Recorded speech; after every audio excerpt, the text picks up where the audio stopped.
భక్తిభావం ఉట్టిపడేలా నిత్యము భక్తుల పూజలతో జలాభిషేకాలతో ఉండే ఈ మందిరంలో శ్రీ పుణ్యలింగేశ్వరుడు లింగరూపంలో దర్శనమిస్తాడు.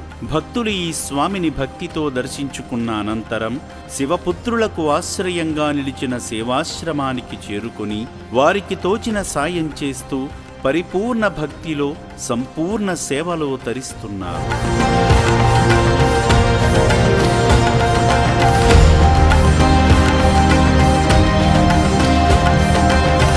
పెళ్లి రోజు వేళ ఓ మంచి సేవా కార్యక్రమంలో పాల్గొనేందుకు హైదరాబాదు నుండి వచ్చిన ఎం నరసింహారెడ్డి అరుణ దంపతులు శ్రీ పుణ్యలింగేశ్వరుణ్ణి దర్శించుకొని గంగాధరునికి జలాభిషేకం చేశారు.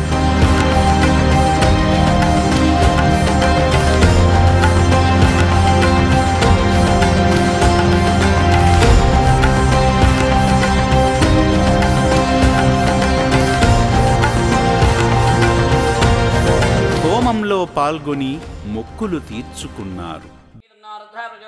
మహారుద్రాయుధం నమః, మహాగణేశ్వరాయుధం నమః, ఆగ్నేయుధం నమః, ఆగ్నేయుధం నమః, ఆగ్నేయుధం నమః.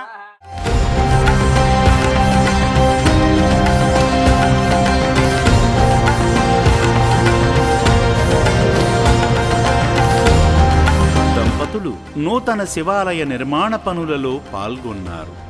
సేవామూర్తుల పెళ్లి రోజు సందర్భంగా అభాగ్యుల అన్నదానం నిమిత్తం శక్తిమేర సాయం చేశారు.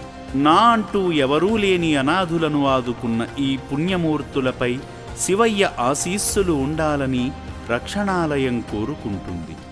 ఈరోజు ఇక్కడ చూసిన తర్వాత చాలా ఆనందంగా అనిపించింది.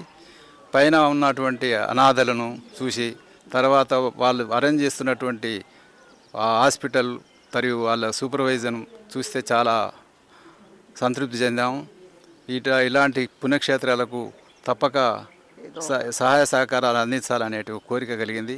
అమ్మా నాన్న అనాథ పుణ్యక్షేత్రం అని చూస్తూ ఉన్నాను. అప్పటి నుంచి నా వంతు కృషిగా ఏదో ఒకటి ఇవ్వాలి, వాళ్ళకి ఏదో ఒక రోజు నేను కూడా నా వంతు సాయంగా భోజనం పెట్టాలని నాకు ఎప్పటి నుంచో కోరిక ఉంది. ఆ కోరికని ఈరోజు నెరవేర్చుకుంటున్నాను నేను.